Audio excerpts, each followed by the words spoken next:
A middle school drama teacher is suing the Evanston Skokie School District in federal court. Stacy Deemar, who is white, claims the teacher training and lessons about race and racism discriminated against her. Deemar is represented by a conservative law firm based in Georgia, and attorney Kimberly Hermann from the Southeastern Legal Foundation joins us now. Thanks for being with us. Yeah, thanks for having me. So let's first talk a little bit about this policy. District 65 has a rather lengthy explanation on its website about the racial and education equity policy, saying in part, it's about identifying practices, policies, institutional barriers, including institutional racism and privilege, which perpetuate opportunity and achievement gaps. So explain to us why this teacher, Stacy Deemar, finds this policy discriminates against her.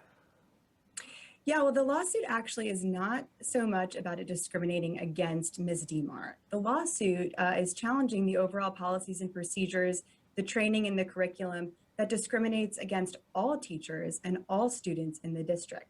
When they're treating people differently because of their race, that is unconstitutional, and it violates the Civil Rights Act of 1964. And here, the Department of Education spent 18 months investigating District 65 and actually found that earlier this year, only to be withdrawn several days after the Biden administration took office. And so this is not about her.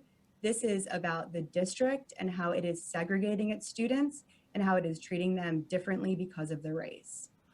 Okay, can you explain that to me a little bit? Because I'll admit I'm confused. If it's not discriminating against her, how is it discriminating against other people? Yeah, so the district is doing several things. One of them is actually segregating its teachers in its teacher training by their skin color.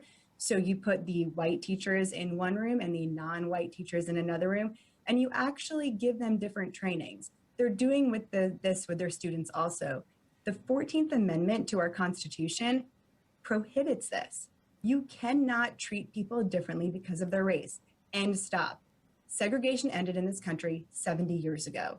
We had National Guardsmen actually going in to enforce these desegregation orders. They were that important, and they should have been, and they still should be today. This has got to stop.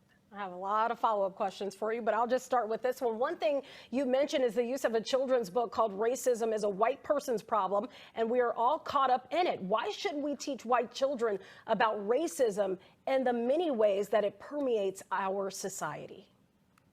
Yeah, this isn't about whether or not we should teach children about racism. This is about what we are telling our students to actually think.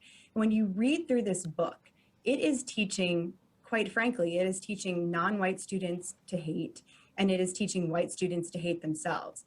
When you have a picture of a white person dressed as a devil, telling the students that whiteness is a bad deal, right? And telling students that they need to sign away their whiteness and asking them to sign this contract, or in the classroom, saying an anti-racist pledge and putting it up on the board to look at every single day, you are telling students that they are either oppressed or the oppressor solely because of their skin color.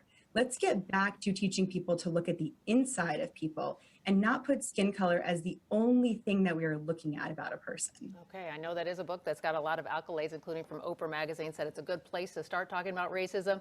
Unfortunately, we're going to have to end the discussions here, but Kimberly Hermann from the Southeastern Legal Foundation, we thank you for being with us, and we appreciate your time. Thank you.